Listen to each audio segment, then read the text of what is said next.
शांति।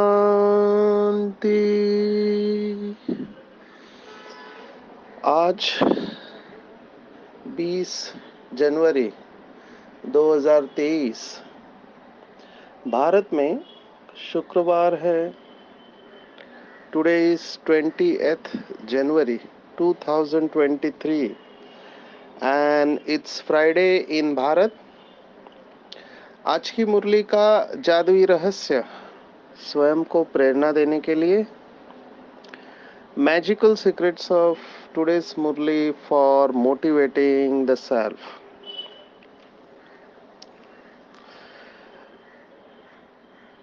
कमाल है बाबा की मुरली का।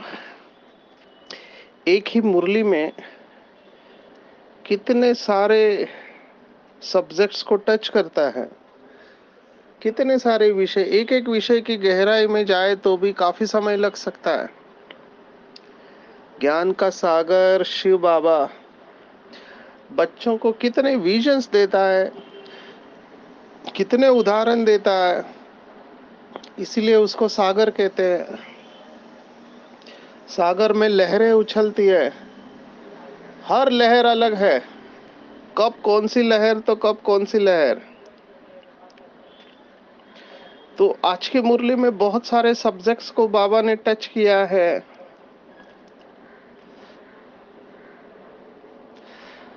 बहुत सारी बातें हम ले सकते हैं,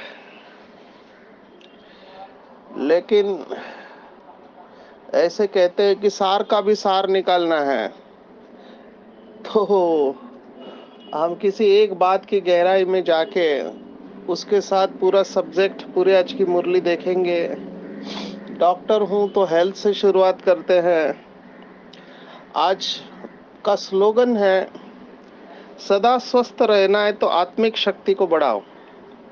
मुझे ये इंटरेस्टिंग लगा क्योंकि संडे को मैं कॉन्फ्रेंस में बोलने वाला हूँ इसी से संदर्भित।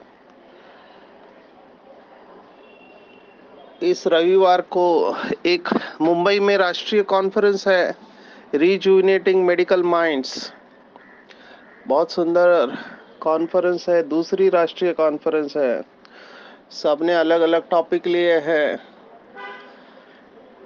कॉन्फ्रेंस का थीम है पैशन एंड कंपैशन। अंग्रेजी शब्द है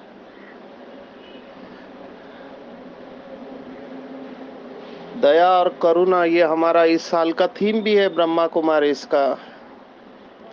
तो भाव ये है कि जहाँ दया करुणा रहती है वहाँ हीलिंग होता है, स्वास्थ्य ठीक हो जाता है। वैसे भी अंग्रेजी में कहते हैं kindness is the greatest religion. सबसे बड़ा धर्म है दया और करुणा। इनफैक्ट दया धर्म का मूल है, ऐसी कहावत है। अगर कोई व्यक्ति धार्मिक है या आध्यात्मिक है लेकिन उसमें दया और करुणा नहीं है तो उसे आध्यात्मिक नहीं कहा जाएगा। यहाँ तक की बात है, दया और करुणा नहीं है तो वो आध्यात्मिक व्यक्ति नहीं कहलाया जाएगा। ये हम जानते हैं कि हर एक अपने बुद्धि के अनुसार हर शब्द का अर्थ निकालते हैं। सतो प्रधान, सतो रजो और तमो, जैसे जैसे बुद्धि होगी वैसे वैसे हमारे निर्णय होते हैं। हम अभी कलयुग के अंत में हैं, जिसे घोर कलयुग कहा गया है। तो कई लोग कहते हैं कि आजकल समझाने से कोई नहीं समझता, ज्यादा प्यार दिखाएंगे तो लोग उसका फायदा उठाते हैं।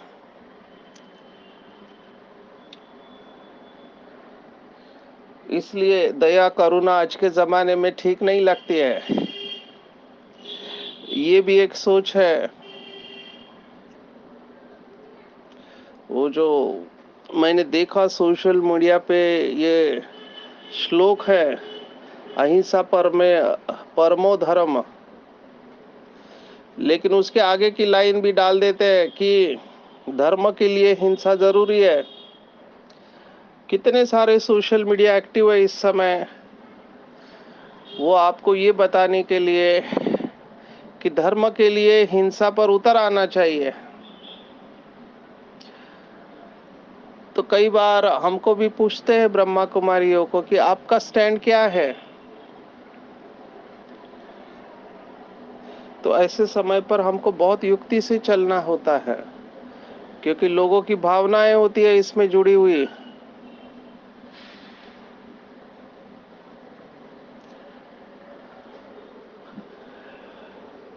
तो क्या करना चाहिए ऐसे समय पर?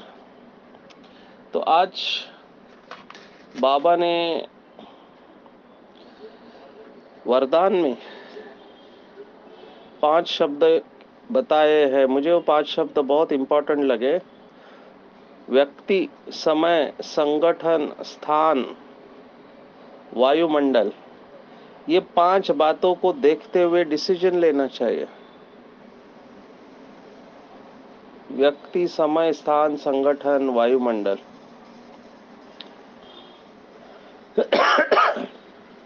अगर बाबा के ज्ञान को यथार्थ समझे तो बाबा ने स्पष्ट कहा कि बाहुबल और योग बल, आज की पूरी मुरली इसके अराउंड रिवॉल्व होती है, बाहुबल और योग बल। तो बाबा ने कहा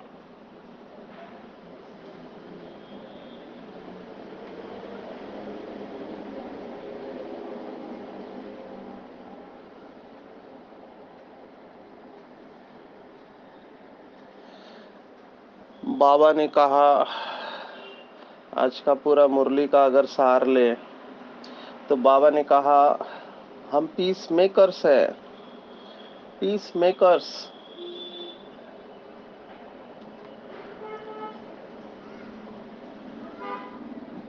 तो हमको पीस की स्थापना के लिए, ये भी बाबा ने अच्छे शब्द इस्तेमाल किए हैं, बहुत सुंदर एक एक शब्द है।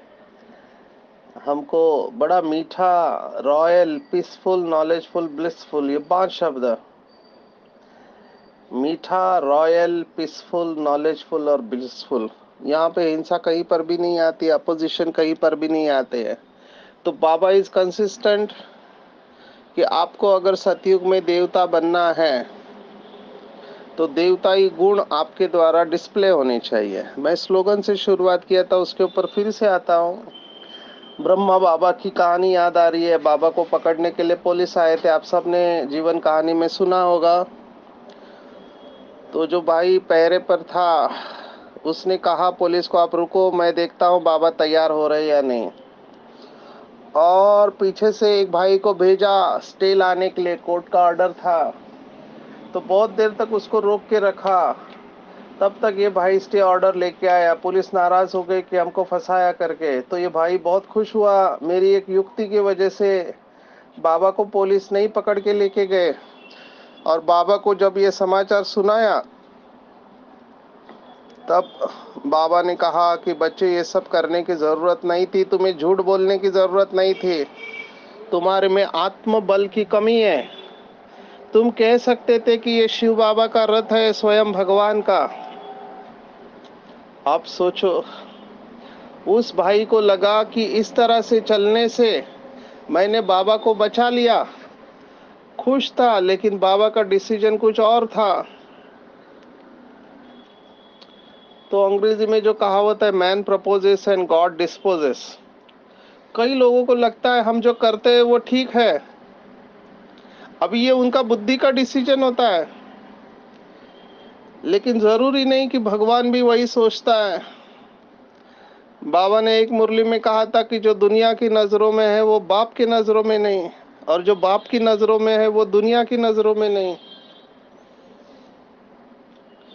तो आत्मिक बल के ऊपर मैं आ रहा हूं कि हमको लगता है झूठ बोलना, चालाकी करना, युक्ति से चलना, इससे हम काम तो निपटा लेते हैं। बाबा ने भी मुरली में कहा हुआ है, योग युक्त युक्ति युक्त।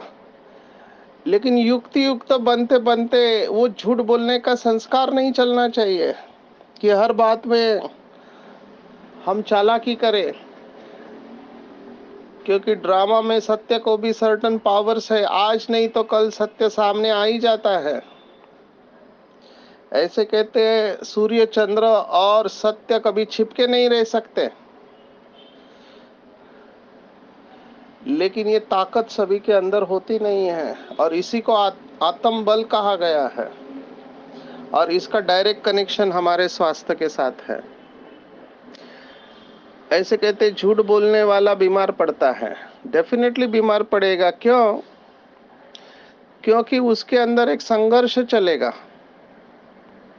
जिसको बाबा ने कहा है दिल खाता रहेगा। जब तक वो अपने कॉन्शियस या विवेक का खून नहीं करता, तब तक वो विवेक उसको खाता रहेगा। एक ऐसा स्टेज आता है कि ये जो आवाज करने वाला, या अंतरात्मा की आवाज जिसे कहा गया, ये अंतरात्मा की आवाज बहुत परेशान करती है, तो उसको दबा दिया जाता है और लोग इसके साथ जी रहे हैं।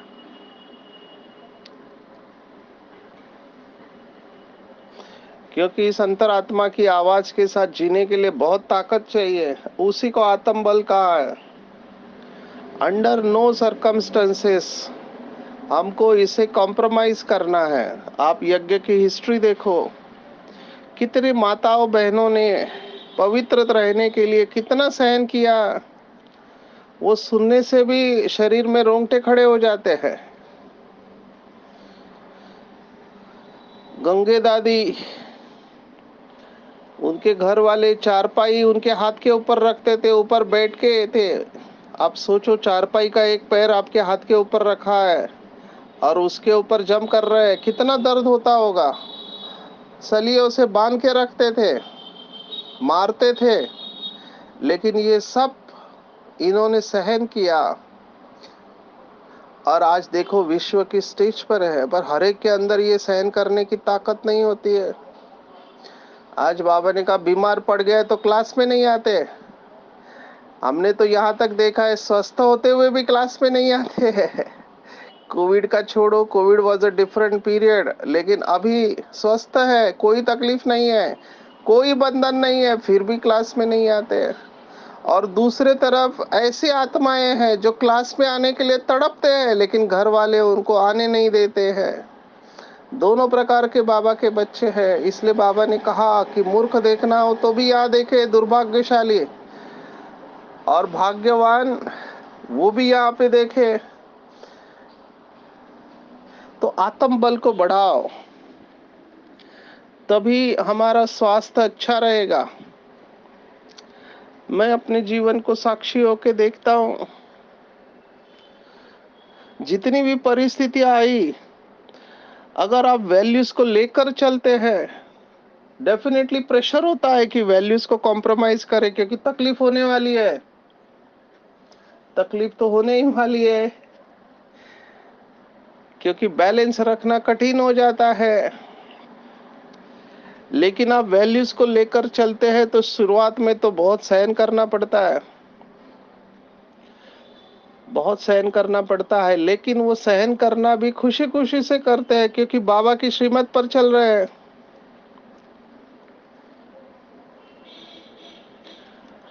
मुझे याद आ रहा है, एक मल्टीनेशनल कंपनी में हम थे, अमेरिकन कंपनी, रिसर्च की कंपनी। तो हमको गाड़ी का फेयर मिलता था, जा सकते आप टैक्सी से उसको क्लेम करना होता है, लेकिन मैं ट्रेन से जाता था क्योंकि टाइम बचता था। टैक्सी में भी ट्रैफिक में अटकते हैं मुंबई में। तो बहुत सारे साथ वाले थे, वो टैक्सी का किराया देते थे, जाते थे ट्रेन से, लेकिन मैं ट्रेन का टिकट ही हमको दिल्ली से मिलता था, तो दिल्ली भेज देते थे ट्रेन का टिकट कुरियर से। तो वो चार्टर्ड अकाउंटेंट हैरान हो गया, कहता है मैं इतने साल से सेवा कर रहा हूँ, ये पहला व्यक्ति है जो ट्रेन का टिकट भेज रहा है, क्योंकि ट्रेन का टिकट 5 रुपए में हो जाता था, 10 रुपए में, और टैक्सी को 200-300 रुपए लगते थे। अभी ये क्यों हुआ? क्योंकि अंदर कॉन्शियस अलाउड नहीं कर रहा है। वो कॉन्शियस खाता है, आज भी है। 1 रुपया अगर किसी का रह गया देना, ये इस्त्री वाले के पास जो प्रेस करने वाला है, तो अगर छुट्टा नहीं है तो मैं वापस घर पे आके उसको दे के आता हूँ। तब तक बेचैन रहूंगा मैं, क्योंकि ये कॉन्शियस है, ये जो जीने नहीं देता है ऐसे लगता है, लेकिन वैल्यूज के साथ हमको चलना है। बाबा ने कहा पवित्रता के लिए मरना पड़े तो मर जाओ, बाबा की श्रीमत है। दूसरे तरफ कुछ लोग हैं कहते हैं मरने से तो अच्छा है अपवित्र हो जाए। तो ये चॉइस है हमारे पास कैसे जीना है। अभी ये बहुत बड़ा स्पेक्ट्रम है आत्म बल का। छोटी छोटी बातों में लोग झूठ बोलते हैं।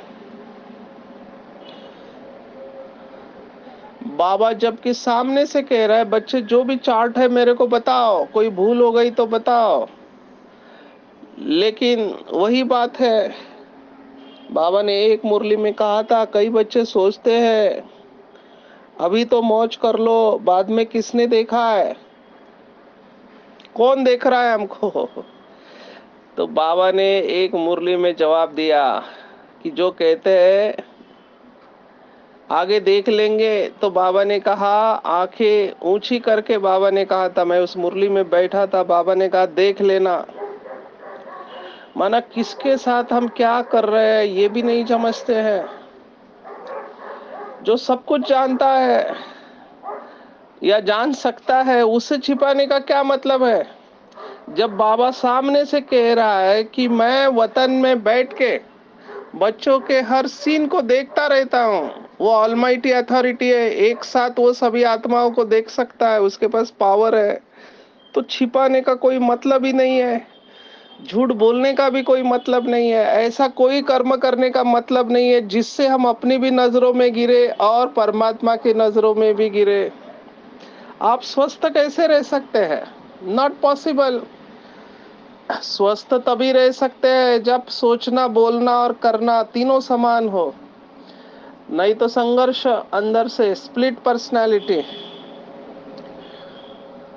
हेल्दी नहीं रह सकते, ना खुश रह सकते हैं। इसलिए बाबा ने कहा बच्चों की अवस्था नंबरवार है, क्योंकि उनकी बुद्धि डिसीजन देती है। इतना तो चलता है, इतना तो सब करते हैं, मैंने किया तो क्या हुआ, ऐसे कुछ लोग बोलते हैं। इतना तो चलता है। बाबा ने कभी किसी मुरली में नहीं कहा इतना तो चलता है। बाबा ने आपके ऊपर छोड़ा है, you have to take a call. कई भाई बहने बी के गवर्नमेंट जॉब है या और कोई जॉब में है, कहते हैं कि पैसे दिए बगैर काम नहीं होता है, पैसा तो देना ही पड़ता है,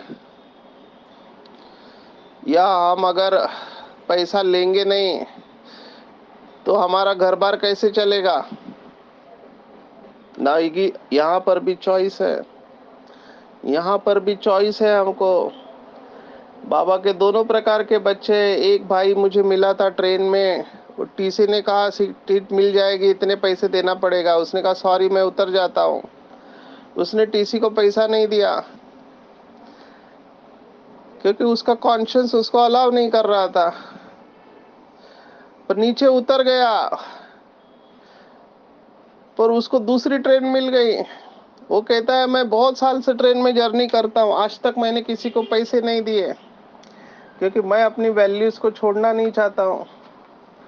दूसरी तरफ बहुत है जो टीसी को पैसे देते हैं, सोचते हैं हमारा काम तो हो जाएगा। हमारी दादी थी पूना की, सेकंड एसी में हम ट्रैवल कर रहे हैं, उसका कंफर्म नहीं हुआ, अभी उसका आरएसी है सेकंड एसी में, सीनियर दादी है, साकार के वक्त की है। हमने दादी को रिक्वेस्ट किया दादी आप हमारे सीट पर रहो, हम आरएसी बोलते नहीं, जो मुझे सीट मिले मैं उधर ही बैठूंगी। बैठ के गई वो ट्रेन में। तो ऐसे लोग होते हैं जो अपनी वैल्यूज को कॉम्प्रोमाइज नहीं करते हैं। भूरी दादी मधुबन में आप कितने लोग मिले मुझे नहीं पता, 99 इयर्स मैं उनको देखता था। उन्होंने जीवन का नियम बना लिया था कि जब तक दूसरों को नाश्ता या भोजन परोसेंगी नहीं, मैं खुद खाऊंगी नहीं। तो ये उनका नियम था। बोला सेवा नहीं किया तो लेंगे कैसे हम, मुरली जब तक सुनेंगे नहीं, नाश्ता कैसे। तो इन्होंने बांध लिया था अपने को नियमों में। ये नियम बहुत लोग बांध के रखा है नियम, ये हमारी सेफ्टी है। यहाँ पर आत्मबल आता है। जो आत्माएं आत्मबल में कमजोर होते हैं वो यहाँ पे कॉम्प्रोमाइज कर देते हैं। तो स्वस्थ रहना है तो आत्मबल बहुत जरूरी है। मुझे नहीं लगता है मम्मा बाबा ने कहीं पर भी आत्मबल को छोड़ा है, किसी नियमों को ढीला किया, या इवन हमारे दादियों ने। भूखे रहेंगे लेकिन नियमों को कॉम्प्रोमाइज नहीं करेंगे, मार खाएंगे लेकिन नियम को नहीं छोड़ेंगे। तो ये आत्मबल की बात है। चेक करना मेरे अंदर इतना आत्मबल है। तो आत्मबल जैसे बढ़ेगा उतना आत्मा ऐसी शक्तिशाली होगी कि वो शरीर को चलाने लगेगी, मालिक बनेगी। आत्मबल से हम मालिक बनते हैं। तो ये शब्द आज की मुरली में आया है, महारोगी, रोगी, भोगी, योगी, महायोगी और परमहंस। ये सब स्टेजेस है। हमको रोगी से, भोगी से योगी बनना है, क्योंकि जो भोगी होते हैं वो रोगी बनने के चांसेस होते हैं। मालिक बनकर चलना है। हमने देखा राग, वैराग और वितराग में मालिक बनना है। तो मालिक बनकर चलेंगे तो ऑटोमेटिकली हम पीस मेकर्स रहेंगे, क्योंकि पीस में रहेंगे। और अगर मालिक नहीं है तो पीसेस में रहेंगे। तो बार बार लगातार इसका अभ्यास करना है। इसके ऊपर ब्रह्मा कुमारी ने प्रोजेक्ट भी लिया, बहुत सुंदर प्रोजेक्ट था। जो पुराने हैं वो जानते होंगे, million minutes of peace appeal. अभी उसमें हर एक को क्या कर रहा था, कुछ मिनटों के लिए अपने साथ बैठ के अपने आप को संकल्प देना है, मैं शांत स्वरूप आत्मा हूँ, शांति के सागर की संतान हूँ। इतना सिंपल है। तो 10 लाख लोगों ने ये किया, तो 10 लाख शांति के मिनट इकट्ठा हो गए। आप सोचो सतयुग माना क्या है। सतयुग माना एक ऐसी जगह है जहां पर सभी आत्माएं निरंतर इस स्टेट ऑफ कॉन्शियसनेस में रहते, इस चेतना में रहते कि हम शांत स्वरूप है, आत्मा है। तो वहां पर कोई भी दुख नहीं है। तो अभी इस समय अगर आत्माएं इस पृथ्वी पर इस चेतना में चली जाए कि हम शांत स्वरूप है, शांति के सागर के संतान, आपस में भाई बहन है, ऑटोमेटिकली पीस आ जाएगी। तो पीस में आने के लिए ये संकल्प बहुत जरूरी है। बाबा ने यही बात मुरलियों में कही है कि जब बच्चों की नेचुरली सोल कॉन्शियस अवस्था होगी तब नेचुरल कैलामिटीज होंगी, क्योंकि मालिक तैयार हो जाएंगे नई दुनिया में राज्य करने के लिए। अभी मालिक तैयार नहीं है। तो बाबा हमको कॉन्फ्लिक्ट से बचा रहा है, संघर्ष से बचा रहा है, अंदर का और बाहर का। ये तो अंदर की बात हो गई। बाहर की बात बाबा ने कहा सरेंडर हो जाओ। सरेंडर माना सभी सेंटर पर आके नहीं रहे, पॉसिबल भी नहीं है, क्योंकि जिम्मेवारी है, परिवार है। तो बाबा ने सरेंडर की व्याख्या दी है। भले कोई नौकरी आदि करते हैं लेकिन बुद्धि से समझते हैं सब बाबा के लिए है, बाबा को मदद करते हैं। तो उससे ही यज्ञ की कारोबार चलती है, सबकी पालना होती। ऐसे बच्चे अर्पण बुद्धि हुए। बहुत सुंदर है ये बात। मेरा सीक्रेट बाबा ने ये बता दिया है। इसके ऊपर तो लोगों ने शिविर चल लेते हैं। एक व्यक्ति है, उसने समर्पण ध्यान शिविर ही खोला है। समर्पण, अपनी बुद्धि चलाओ ही मत। इसके ऊपर पूरी भगवत गीता है, अष्टावक्र गीता। पूरी बुद्धि समर्पण भाव के ऊपर है। अपनी बुद्धि नहीं चलाने का, सब बाबा का है, सब बाबा का। मैं भी बाबा का। बाबा ये सब आपका है, घर आपका है, बच्चे आपके, पति पत्नी, प्रॉपर्टी सब आपका है, आप जैसे बताओ वैसे करेंगे। ऐसे बाबा के बच्चे साकार के वक्त भी थे। तो बाबा उनको गाइड करते थे, बच्चे 3 हिस्से निकालो, एक अपने रचना के लिए, एक यज्ञ के लिए और एक भविष्य के लिए। तो ये 3 हिस्से हमको निकालने चाहिए। सभी धर्मों में ये है। वो ज़कात लेते हैं इस्लाम धर्म में, हिंदुओं में दान लेते हैं और वहाँ पे डोनेशंस लेते हैं। कुछ धर्मों में हमने देखा 70% तक देते हैं लोग, 70%। और वो लेते हैं, देते तो है ईश्वर के नाम, तो ईश्वर उनका कुछ रखता नहीं है, पर वो एक जन्म के लिए मिलता है। बाबा ने कई बार कहा, यहाँ तो 21 जन्मों की बात है। तो कहने का भाव ये है, मेरा सीक्रेट है सरेंडर। सरेंडर माना स्थूल नहीं हुए, लेकिन मन बुद्धि से सरेंडर हुए तो आपको ये फीलिंग आएगी कि बाबा आपको चला रहा है, बाबा आपको चला रहा है। और जब कोई और चला रहा है तो आप निश्चिंत होते हैं।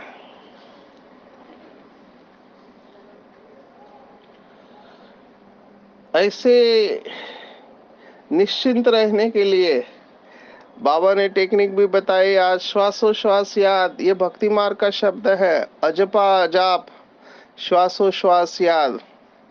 इसके लिए लोग माला लेते हैं हाथ में। श्वासोश्वास सभी धर्मों में ये है। जब कोई भी मिलते हैं तो मैंने देखा राम राम, राम राम एक ग्रीटिंग वर्ड हो गया, माना मिलते हैं तभी राम शब्द आना चाहिए, या राधे राधे कहते हैं, या हरि ओम बोलते हैं। क्रिश्चियनिटी में हालेलुया,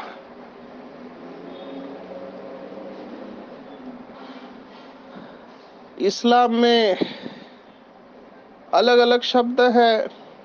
जब जाते हैं तो कहते हैं अल्लाह हाफिज या खुदा हाफिज। कुछ लोग खुदा शब्द को प्रिफर नहीं करते, अल्लाह शब्द को प्रिफर करते हैं। और मालिकम सलाम कहते हैं, सलाम वालेकुम। बाबा ने भी ये शब्द लिया है। और हर बात में अल्लाह को याद करते। वो कहते कुछ अच्छी बात हुई तो माशा अल्लाह, और अच्छी हुई तो सुभान अल्लाह।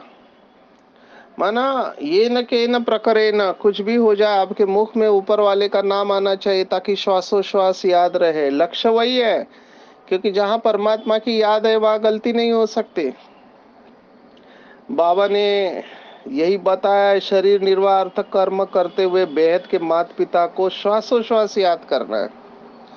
अभी इसके ऊपर विजुअल, ये पूरा विजुअलाइजेशन है बाबा ने जो दिया है, क्योंकि खेल ही पूरा श्वासों का श्वास है तब तक।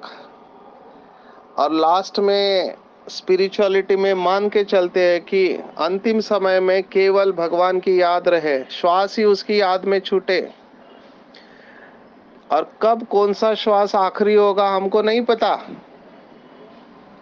इसलिए आध्यात्मिक जो साधना करने वाले होते हैं वो हमेशा इस बात को बहुत महत्व देते हैं कि हम परमात्मा की याद में शरीर छोड़े। हमने 8वें अध्याय में देखा कि परमात्मा की याद में शरीर छोड़ना कितना इम्पोर्टेंट है, क्योंकि वैसे हमारी गति सदगति होती है। बाबा मुरली में कहता है, अंत काल जो स्त्री सिमरे, तो नारायण नारायण जो भी करते हैं, कहानियां है अजामिल की वगैरह, वो इसी भाव से आई हुई है। तो श्वासोश्वास याद करना है, तो विजुअलाइज करना है कि मेरी हर श्वास शिव बाबा से आई है। इस समय हम ईश्वरीय परिवार के हैं। ग्रेट ग्रैंडफादर और दादा दोनों यहाँ पर है, माता पिता, और हम उनके बच्चे हैं। तो बैलेंस में चलेंगे, रमणीकता के साथ गंभीरता का भी बैलेंस रखेंगे, और मर्यादा में रहते हुए रूहानियत में अपने कर्म करेंगे, तभी हम मर्यादा पुरुषोत्तम बनेंगे। तो आज की पूरी मुरली को अगर हम समराइज करें तो मैं कहूँगा, आत्म बल को बढ़ाओ, क्योंकि इस समय जो भी परिस्थितियां हमारे जीवन में आ रही है उसमें आत्म बल की बहुत ज़रूरत है, और आत्म बल श्वासोश्वास याद से ही आएगा। जितना श्वासोश्वास याद रहेगी हमारा स्वास्थ्य भी अच्छा होगा, बाबा की याद में शरीर छोड़ेंगे और हर कर्म में हमारा जमा होते जाएगा, हर कर्म में हमारा जमा होते जाएगा। अच्छा, ओम शांति।